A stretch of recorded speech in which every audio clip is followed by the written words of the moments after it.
hablaré de este tema que me han pedido, comunión y sinodalidad. Y lo hago con mucho gusto, porque además los que fuimos al sínodo, el Papa nos dijo, ahora sois misioneros de la sinodalidad. Bueno, pues ahora nos toca también compartir la experiencia y hablar de este tema.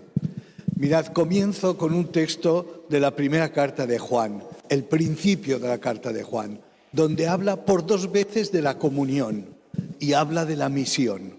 Lo que existía desde el principio, lo que hemos oído, lo que hemos visto con nuestros propios ojos, lo que contemplamos y palparon nuestras manos acerca del verbo de la vida, pues la vida se hizo visible y nosotros hemos visto, damos testimonio y os anunciamos la vida eterna que estaba junto al Padre y se nos manifestó. Eso que hemos visto y oído os lo anunciamos para que estéis en comunión con nosotros, y nuestra comunión es con el Padre y con su Hijo Jesucristo. Os escribimos esto para que nuestro gozo sea completo. Es un texto muy claro y muy precioso, de ese estilo de San Juan, que está también en el prólogo, ¿verdad?, que habla del verbo de la vida, habla de Cristo y habla de la comunión y establece como dos maneras de comunión. La comunión es con el Padre y con su Hijo Jesucristo. La palabra griega que usa es koinonía, que a algunos nos suena, la comunión con el Padre. Y la comunión, y para que estéis en comunión con nosotros. Dice, y esto, lo que hemos visto y oído, os lo anunciamos. Esto es muy importante. Ahora vamos a hablar de la comunión, vamos a hablar de la sinodalidad, pero pondremos el acento en la misión. La comunión y la sinodalidad son para la misión. Si no, hemos perdido el rumbo. Si nos quedamos solo en la sinodalidad, es como mirarnos al ombligo y no mirar hacia donde tenemos que mirar, que es la misión. Entonces, la comunión es la fuente, es la raíz. La sinodalidad es la manera de vivir esa raíz, lo que somos. Y la misión es el objetivo, la finalidad de la comunión. Comienzo hablando de la Iglesia como misterio de comunión. Paso rápidamente, pero para comenzar hay que decir, lo primero es que la Iglesia es comunión. En el sínodo se dice, el concepto de comunión expresa la sustancia más profunda del misterio y de la misión de la Iglesia. DF es documento final, donde pone DF es el documento final del sínodo. La sustancia más profunda. Este no es un tema que nos hemos inventado ahora, sino que el concilio ya, cuando se hizo a los 25 años, la revisión del concilio, se dijo, la comunión es el concepto clave. El pueblo de Dios que es una comunión, fundamentalmente. Y esa comunión tiene como 2 direcciones. Es comunión sobre todo con el Padre con el Hijo y el Espíritu Santo. Todo el primer capítulo de Lumen Gentium explica eso. El pueblo de Dios a imagen de la Trinidad. Y con un texto de San Cipriano muy bonito que dice, ¿qué es la Iglesia? Un pueblo congregado en la unidad del Padre, del Hijo y del Espíritu Santo. La comunión se refiere a Dios, pero la Iglesia es comunión entre nosotros también, porque esa comunión con Dios es el origen de la comunión entre nosotros. La comunión con Dios, que es lo primero, se realiza por la fe, por la palabra y por los sacramentos, particularmente la Eucaristía, porque es la Eucaristía la que hace a la Iglesia. Y es la Eucaristía la comunión en el cuerpo de Cristo, es la que nos pone en comunión unos con otros. Esto no hay que olvidarlo nunca. Cuando hablemos de sinodalidad también lo diremos, la centralidad de la Eucaristía. Y esa comunión con Dios da origen a también otra definición que da el concilio es la Iglesia, comunidad de fe, esperanza y amor. A esa comunidad de fe, esperanza y amor que es la Iglesia. Esta comunión es sobre todo un don, es decir, algo que no construimos nosotros, es algo que hemos recibido. Es el Espíritu Santo el que hace la unidad nuestra con el Padre, el Hijo y el Espíritu, y es el que hace la unidad entre nosotros. Por eso en el sínodo también se dice, la renovación de la comunidad cristiana solo podrá tener lugar desde la primacía de la gracia. Es decir, dándose cuenta que la gracia es lo fundamental. Ahora bien, esa comunión que nos es dada es también una tarea, por eso he puesto hacia la comunión, la llamada a la koinonía, a la comunión. Mientras peregrina, la Iglesia sabe que esos dones que ha recibido del Señor los tiene de manera parcial, de manera limitada. Es ya, pero todavía no en plenitud. Es decir, es ya lo que está llamada a ser, pero no en plenitud. Estamos en camino. La Iglesia es santa, pero estamos fieles que somos pecadores. La Iglesia es una, pero hay división, es católica, etc. Todos los dones que la Iglesia ha recibido están también en camino hasta la consumación en la escatología. La comunión es un don que hemos recibido del Señor, pero está amenazada por el pecado de los hombres. Por eso también hemos de caminar hacia la comunión. Vamos hacia la comunión plena. Hay un texto del libro de Hechos donde se explica en qué consiste esta comunión y dice: los discípulos se mostraban asiduos a la enseñanza de los apóstoles, fieles a la comunión fraterna, a la fracción del pan y a la oración. Ahí están los elementos que nos hacen estar en comunión. La fe, la adhesión a Cristo y al Evangelio, los sacramentos y especialmente la Eucaristía, la fracción del pan y después el amor que nos hace tener un solo corazón y una sola alma. Esta comunión se vive sobre todo en el interior de nuestras propias comunidades, en la iglesia local. La comunión se vive en la diócesis, se vive también en las parroquias, pero la comunión sobre todo con el obispo, que es principio de comunión en la iglesia local. La comunión se vive, el obispo es el principio de unidad. Esta comunión está amenazada de muchas maneras. Yo subrayo dos cosas que en nuestro tiempo amenazan fuertemente la comunión, tal como yo la pienso. Uno, el individualismo atroz, pongo ahí, el individualismo tan fuerte que hay en la sociedad. Esta sociedad posmoderna en la que estamos, una sociedad muy fuertemente individualista. Prescinde de los demás. Cada uno va a la suya. Y eso lo podemos vivir en la iglesia y puede parecer que no necesito a los demás para vivir mi fe, que puedo ser cristiano sin la iglesia. Y el otro peligro fuerte es la polarización. Ese tema que descubrimos en la sociedad humana y que penetra también en la iglesia. También en la iglesia encontramos descalificaciones del otro, ataques. Es decir, también en la iglesia ha penetrado ese ambiente. Las posturas radicales, el desacreditar.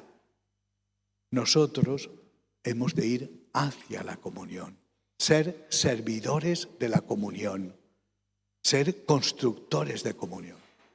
En el sínodo se insistió mucho en esta idea, sanar las heridas, también las heridas que hay dentro de la iglesia. Y decía, y las heridas que ha producido la iglesia.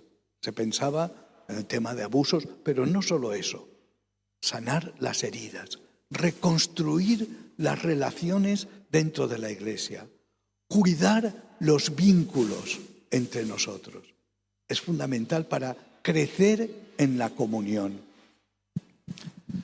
Y una pincelada para decir, esa comunión, en esa comunión, y cuando pensamos en la comunión, no os olvidéis de pensar también en los cristianos de otras confesiones, no católicos, protestantes, anglicanos, porque ellos ya están, dice un texto del Vaticano, en comunión real pero incompleta. Están en comunión con nosotros porque comparten el bautismo y la fe, aunque no plenamente. Por eso están en comunión real, aunque incompleta. y nosotros hemos de trabajar también por la unidad entre los cristianos. Dice el sínodo apuesta por continuar e intensificar el diálogo ecuménico. Deseamos esa unidad y eso requiere diálogo, encuentro, conocimiento, conversión y sobre todo oración, porque la clave para la unidad está en la oración. Vale. Esta es la pincelada sobre la comunión, ¿vale? Comunión como clave de la Iglesia. Y ahora, la sinodalidad como, ahora está en, modus vivendi, creo que entendemos la frase, modus vivendi et operandi de la Iglesia comunión. Es decir, la Iglesia comunión, ¿cómo vive el ser comunión en la praxis? Y eso es lo que llamamos sinodalidad. Yo creo que eso es importante que lo tengamos claro, para no perdernos con la palabra sinodalidad, que a veces parece una palabra muy abstracta, no sabemos. Es la praxis de la comunión. Es el hacer, el ser de la Iglesia. La experiencia vivida desde el Concilio Vaticano II ha llevado a la Iglesia a descubrir que la sinodalidad es una característica fundamental suya. El Papa Francisco, cuando se celebró 50 años de la institución del Sínodo de Obispos, tiene un discurso muy importante donde dice que la sinodalidad es el camino de la Iglesia en el tercer milenio y dice también es una característica esencial de la Iglesia. En otros lugares ha dicho no es una cosa accesoria, no es un apéndice de un manual de eclesiología, sino que es un elemento fundamental de la vida de la Iglesia. Esto es lo que ha intentado el sínodo revitalizar. No es algo totalmente nuevo. Ya en la Iglesia había una práctica de sinodalidad. En la Iglesia antigua era común reunirse en sínodo. Y además se entiende, y eso en la introducción del documento final se dice muy claramente, que la sinodalidad no es más que un desarrollo de lo que dice Lumen Gentium. Lumen Gentium habla en el capítulo 1 de la Iglesia Comunión y reflejo del Padre, Hijo y Espíritu Santo. Y en el capítulo 2 de Lumen Gentium, la declaración sobre la Iglesia del Vaticano II, habla de la Iglesia Pueblo de Dios. Entonces, ¿cómo vivir en la práctica ese ser pueblo de Dios y ese ser misterio de comunión? Por tanto, la sinodalidad pretende desplegar el ser de la Iglesia como misterio de comunión en su hacer, en su praxis. En el documento final del sínodo hay una definición de sinodalidad, que es la que traigo ahora aquí. Es una definición donde yo subrayaré tres cosas. La primera dice, la sinodalidad es el caminar juntos de los cristianos con Cristo y hacia el reino de Dios en unión con toda la humanidad.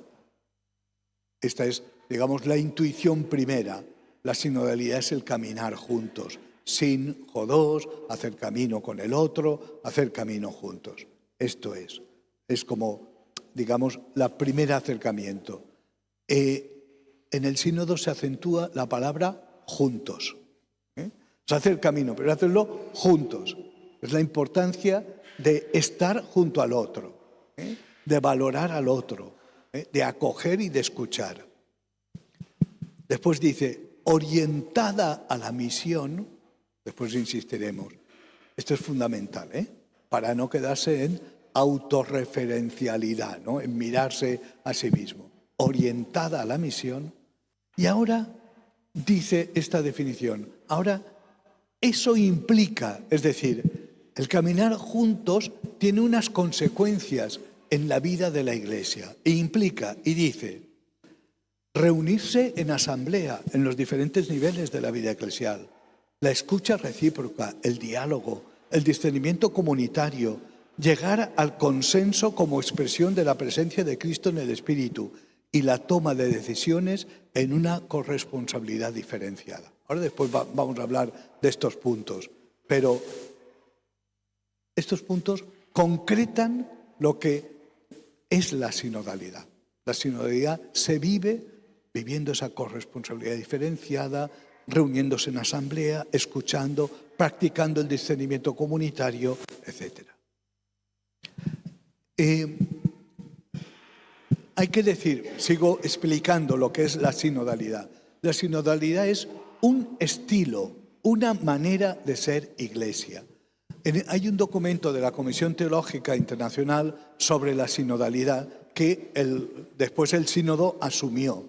Y ahí se dice, sinodalidad significa 3 cosas. Primera cosa, un estilo, una manera de hacer las cosas. Un estilo peculiar de la vida y de la misión de la Iglesia. Segundo, sinodalidad son algunos órganos que existen en nuestras iglesias que tienen carácter sinodal. Un consejo de pastoral diocesano o parroquial, una provincia eclesiástica, una conferencia episcopal. Son organismos sinodales. Tercero, es un acontecimiento al que la Iglesia es convocada por el Papa, como sucede en los sínodos de los obispos. Y se dice, el primer aspecto es el más importante. Lo más importante es la sinodalidad como una manera de ser del pueblo de Dios, una manera de ser de la Iglesia. Y esta sinodalidad tiene como 2 características fundamentales, la escucha y el discernimiento en común. La escucha de la palabra con mayúsculas, pero la escucha también de los demás, escucharnos, acoger y acompañar a todos. Iglesia con las puertas abiertas. Y el discernimiento, la praxis del discernimiento en común, es decir, la toma de decisiones en común. Pues tengo aquí un texto del Papa en el saludo final del octubre pasado, de hace un año. Y decía, Isaías nos invita a imaginar el reino de Dios como un banquete preparado para todos los pueblos. Todos, con la esperanza de que no falte ninguno. Todos, todos. Recordamos el todos, todos, todos. Pues aquí lo volvió a decir más o menos. Que nadie quede fuera. Todos. Cuánto mal hacen las mujeres y los hombres de iglesia cuando ponen muros. Cuánto mal. Todos, todos. No debemos comportarnos como dispensadores de la gracia que se apropian del tesoro atando las manos del Dios misericordioso. Recuerden que comenzamos esta asamblea sinodal pidiendo perdón, sintiendo vergüenza, reconociendo que todos hemos sido misericordiados. Porque el año pasado, nada más comenzar la asamblea, lo primero que hicimos fue una celebración penitencial. Lo diremos ahora después. La sinodalidad requiere conversión. Y si no, no funciona. Entonces, ahí está. Acogida y escucha de todos, todos, todos. Y discernimiento en común. Son las claves. La sinodalidad es también un conjunto de relaciones que se establecen entre los miembros del pueblo de Dios y entre sí con los demás. La primera relación es con Dios, ya lo hemos dicho, y por eso el sínodo da mucha importancia a la iniciación cristiana. Y, en segundo lugar, esas relaciones con los demás. Y es una relación, fijaos, hay una palabra clave, otra palabra clave en el sínodo es reciprocidad. Las relaciones son de reciprocidad. ¿Sabéis lo que quiere decir reciprocidad? Reciprocidad quiere decir que yo me reconozco cuando miro al otro, que sin ti no sé quién soy yo. ¿Y eso qué quiere decir? Que el cura no es nadie sin su comunidad. El laico no es nadie sin el sacerdote. Que el religioso no es nadie sin laico. Porque nos reconocemos, las relaciones son de reciprocidad.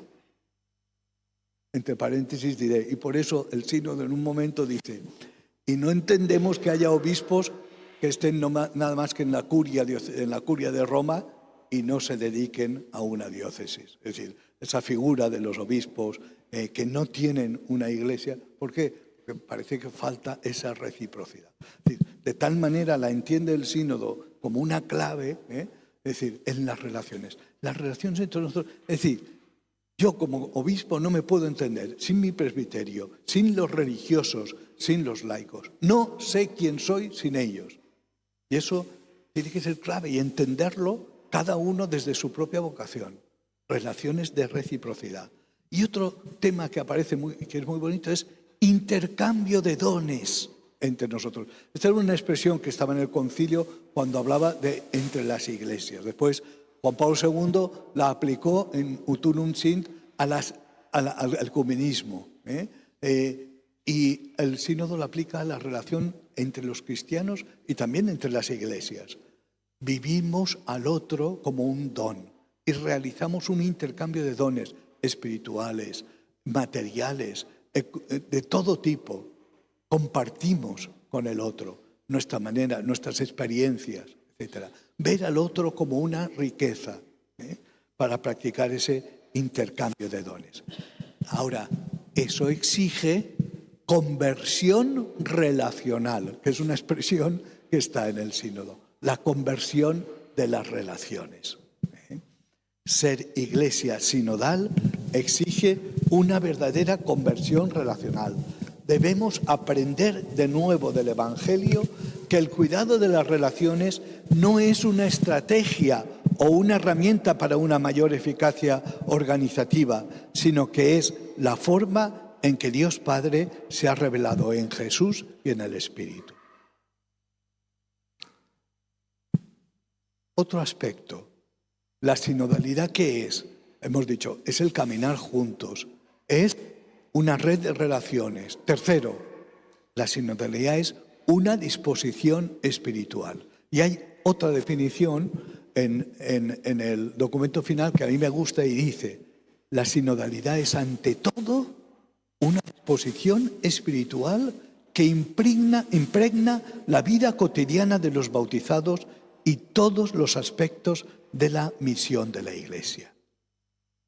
De esto, es decir, estábamos convencidísimos los que participábamos en el sínodo. Nada, ya podemos cambiar estructuras, si no cambia el corazón no vale para nada. Es decir, si no hay una verdadera conversión en nosotros, por eso, si leéis el documento final del sínodo, cada capítulo comienza llamando a la conversión. Es fundamental la conversión. Dice un texto, sin profundidad espiritual, la sinodalidad se convierte en un expediente organizativo. Sin esa profundidad, podemos construir un castillo de naipes, ¿no? Para eso es fundamental escuchar en el silencio, educar en el silencio. Hay toda una espiritualidad vinculada a la sinodalidad. La conversión personal y comunitaria y la Eucaristía como centro. La Eucaristía es el lugar donde vivimos la sinodalidad. Hay un texto en el 142 del documento final que dice, para muchos fieles la Eucaristía es el único contacto con la Iglesia. Y dice, cuidar su celebración de la mejor manera, con particular atención a la homilía y a la participación activa de todos, es decisivo para la sinodalidad. ¿Veis? La sinodalidad es sobre todo una disposición interior espiritual. Punto 4. Ahora avanzo. Hemos intentado explicar un poco qué es eso de sinodalidad. Ahora, caminos para crecer en la sinodalidad. ¿Cómo podemos crecer en la sinodalidad y en la comunión en nuestra iglesia? Entonces, lo primero, cultivar esta espiritualidad sinodal. Lo primero es cultivar eso. Porque sin una renovación espiritual, cualquier intento de reforma estaría vacío. Eso significa que cultivar todas las virtudes que nos educan para la escucha del otro, el silencio, la humildad es saber reconocer que el otro tiene razón y yo me callo, la paciencia, el perdón, o esa espiritualidad de comunión de la que habló San Juan Pablo II a principio del siglo XXI. Sabiendo que esta espiritualidad de sinodal es una espiritualidad eucarística, como he dicho, y mariana. Mirad qué texto más bonito del documento final del sínodo, referido a María. Dice, ella es, en efecto, la figura de la Iglesia que escucha, ora, medita, dialoga, acompaña, discierne, decide y actúa. De ella aprendemos el arte de la escucha, la atención a la voluntad de Dios, la obediencia a su palabra, la capacidad de captar las necesidades de los pobres, la valentía de ponerse en camino, el amor que ayuda, el canto de alabanza y la exultación en el Espíritu. De María aprendemos todas esas virtudes que nos ayudan a ser más sinodales. La escucha, el discernimiento, la atención a los pobres, etc. Primero, por tanto, ¿cómo avanzar? Primero, la espiritualidad. Segundo, facilitar la participación de todos los bautizados en la vida de la Iglesia. Se dice, hay que hacer la Iglesia más participativa y misionera. Y para eso lo primero es redescubrir la importancia del bautismo. El sínodo de alguna manera pone el acento en el bautismo, porque el bautismo es lo que tenemos en común todos los que estamos en esta Iglesia. Y dice el sínodo, no hay nada más importante, no hay nada más alto que esta dignidad. Después dice también, en el nombre de cristiano está dicha toda la gracia que llena nuestra vida.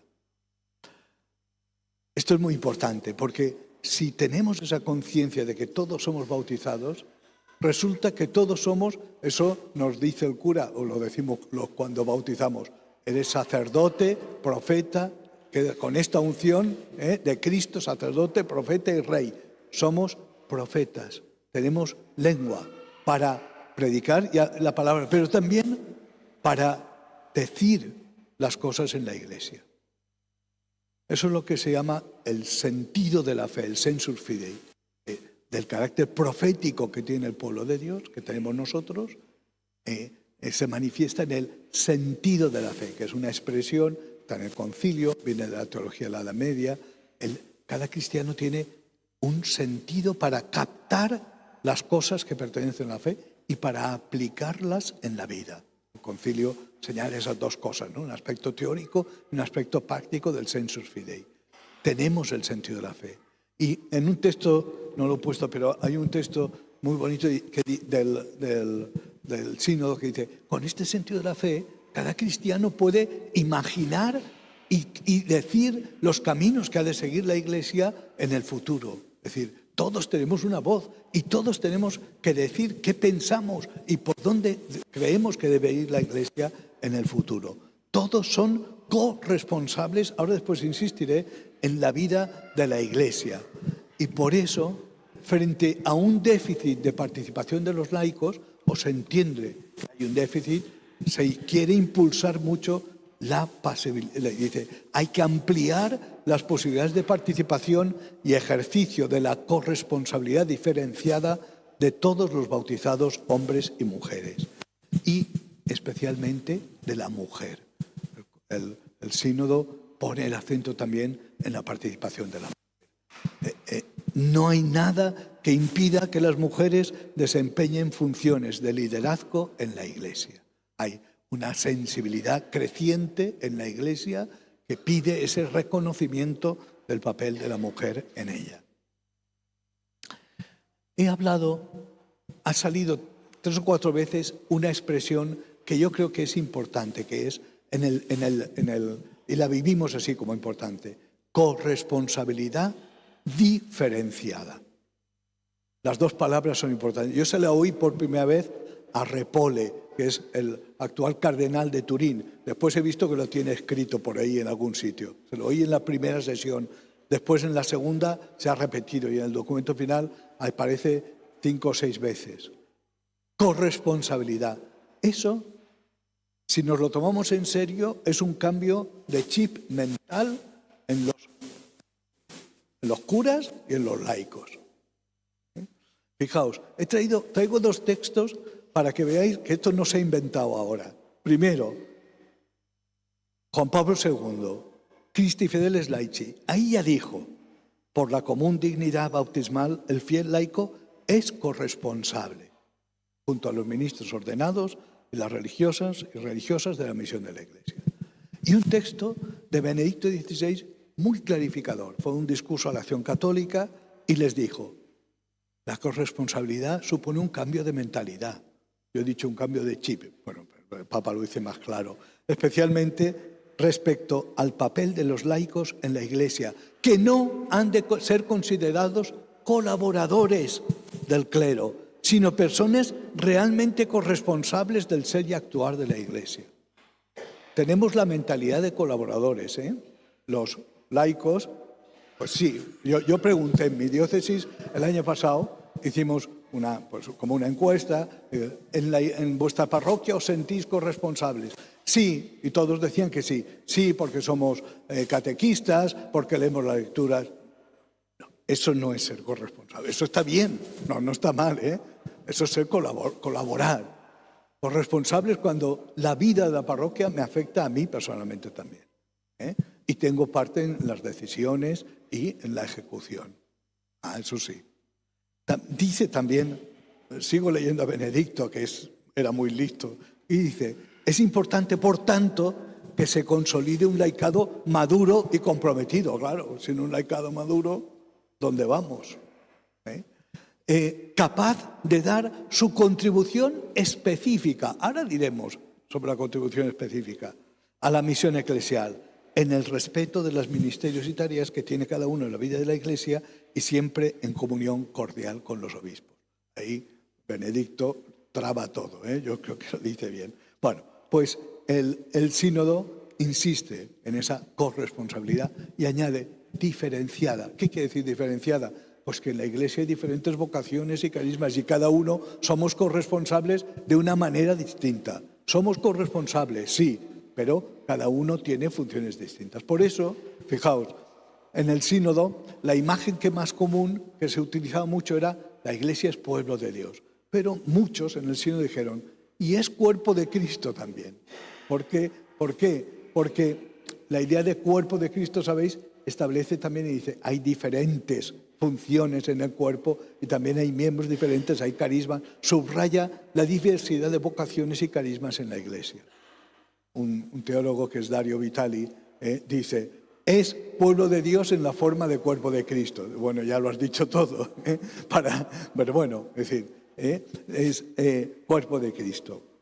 Por eso cada miembro es importante, pero tiene una función diferente en la Iglesia.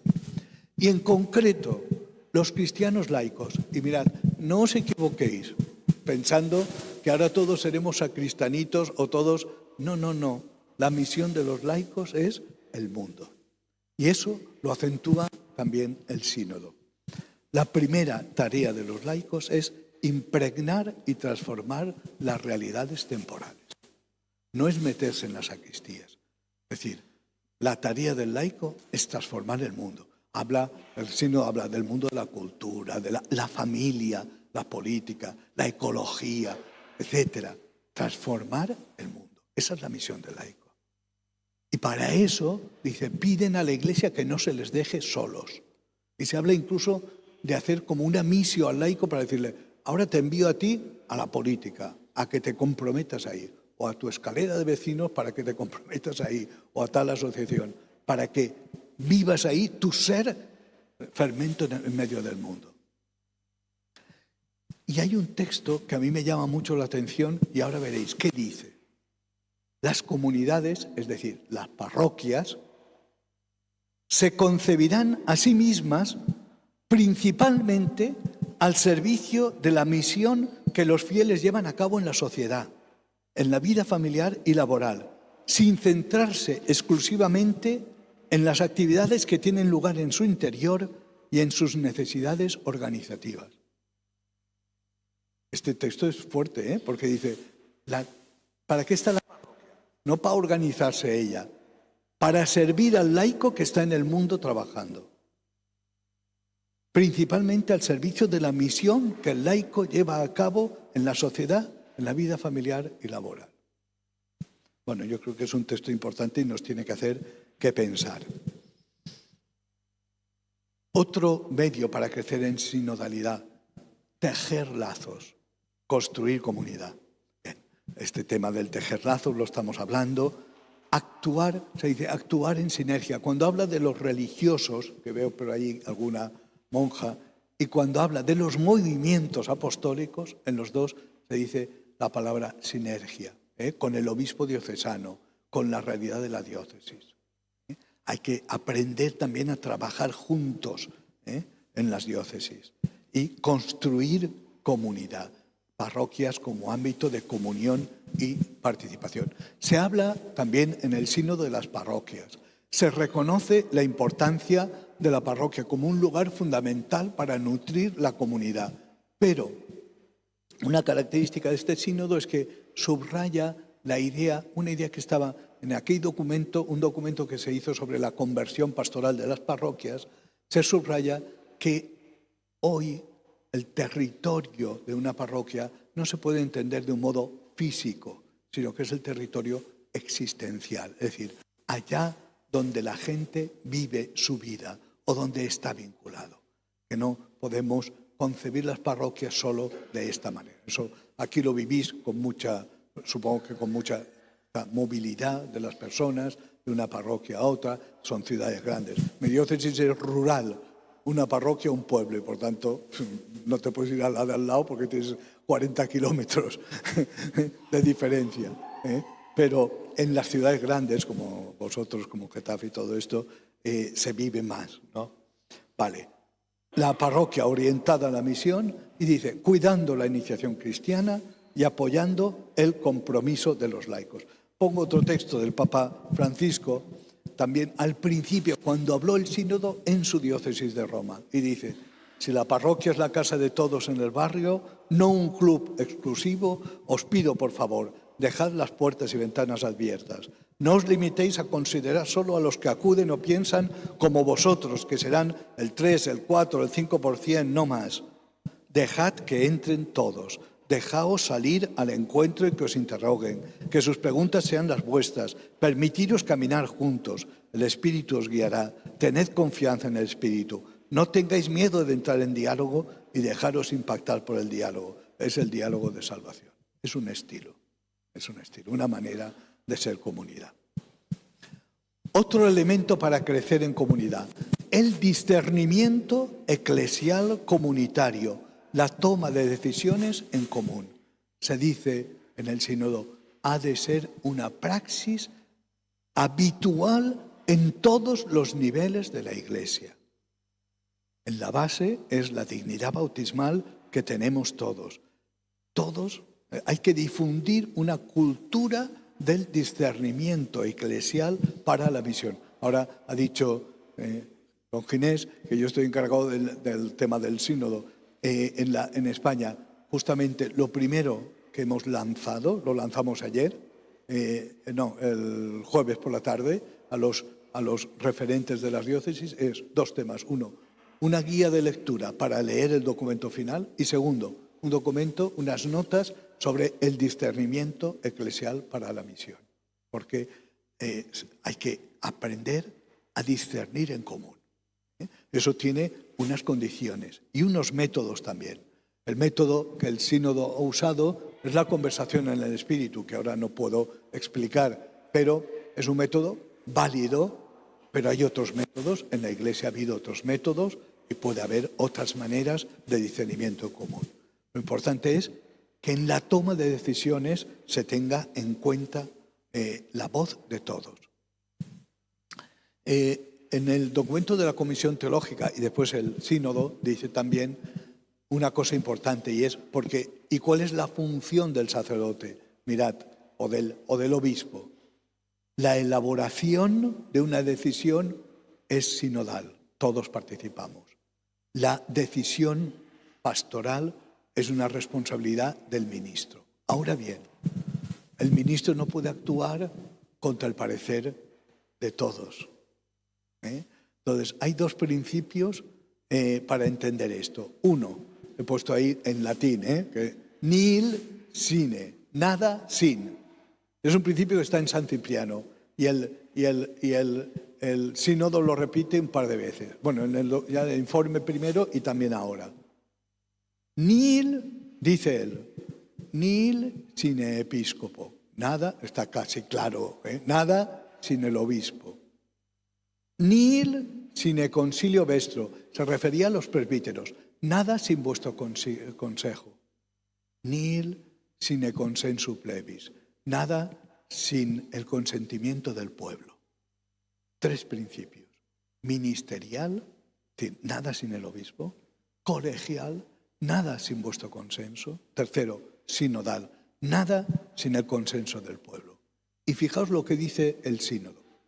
Cuando se rompe la lógica del nihil sine, se oscurece la identidad de la Iglesia y se inhibe su misión. Si me salto alguno de esos pasos, mal. Los 3 nihil son importantes. Hay otra expresión que estaba en la Comisión Teológica y que la tiene también el sínodo, que dice, ¿cómo son las decisiones en la Iglesia? Todos, algunos, uno. Todos participamos y escuchamos en el sentido de fe a la hora de tomar una decisión. Algunos, puede ser el obispo, con su presbiterio, le toca tomar la decisión. Uno, es el Papa, tiene la última palabra. Es decir, se subraya la dimensión sinodal, colegial y primacial del obispo de Roma. Otra práctica que hay que introducir para vivir la sinodalidad, muy importante. El sínodo dedica casi un capítulo a este tema. Transparencia, rendición de cuentas, evaluación. Tenemos que acostumbrarnos a hacerlo. Transparencia en las decisiones. ¿Para qué? Para evitar el clericalismo. Es decir, aquí estoy yo, soy el cura, ordeno y mando. O aquí está vuestro obispo y se hace lo que él quiere. No, señor. Transparencia. Hay que explicar. Hay que dar razón de las cosas que se hacen. No todo se puede explicar, ¿entendéis? Pero la mayoría de cosas sí. Rendición de cuentas. Este es como un estribillo que ha ido sonando todo el sínodo. Rendición de cuentas, es decir, hay que mostrar y hay que decir. Rendición de cuentas se dice no solo en temas económicos, también. También. La Conferencia Episcopal estamos trabajando el tema de rendición de cuentas económicos, pero también en el plan nuestro está la rendición de cuentas en temas pastorales, en los métodos pastorales que se usan, en las decisiones pastorales importantes que se toman en la vida de una diócesis o de una parroquia. Y se habla también rendición de cuentas de qué se está haciendo de abuso de menores, de los contratos de la curia, cómo se llevan a cabo y si están con transparencia y claridad, etc. Todo. No tenemos nada que ocultar. Rendición de cuentas. Y evaluar las acciones. Y también las personas. Evaluar la persona de los ministros. No nos dejaremos, pero bueno, no sé si nos dejaremos evaluar, pero habría que evaluar. Fijaos, la obsesión, el sínodo tiene tan claro el tema de la rendición de cuentas que pide también a la curia romana que rinda cuentas. Y dice, ¿ante quién? Y dice, bueno, pues ante el Consejo de Cardenales, que creó el Papa Francisco, o ante un grupo de obispos elegidos en el mundo. Pero que rindan cuenta los dicasterios de la curia. Y dice también, y los nuncios que rindan cuentas también. Es decir, hay que evitar el autoritarismo en la Iglesia. Y eso se llama rendición de cuentas, transparencia y evaluación. Y el sínodo esto lo tiene bastante claro. Otro medio para crecer en sinodalidad, potenciar los organismos sinodales que ya tenemos. Potenciar y renovarlos. Ya existen organismos sinodales en la Iglesia. El sínodo no quiso inventarse nada, es decir, inventemos un nuevo organismo. No, potenciemos lo que ya tenemos. Tenemos un consejo de pastoral, hay que darle importancia, hay que escucharlo, etc. Se habla de los consejos de pastoral. Se recomienda hacer asambleas habitualmente en la vida de la Iglesia. Se recomienda también hacer sínodos en la vida de la Iglesia, de las comunidades. Y se habla también de otros organismos como son las provincias eclesiásticas o las conferencias episcopales. demos importancia a lo que tenemos.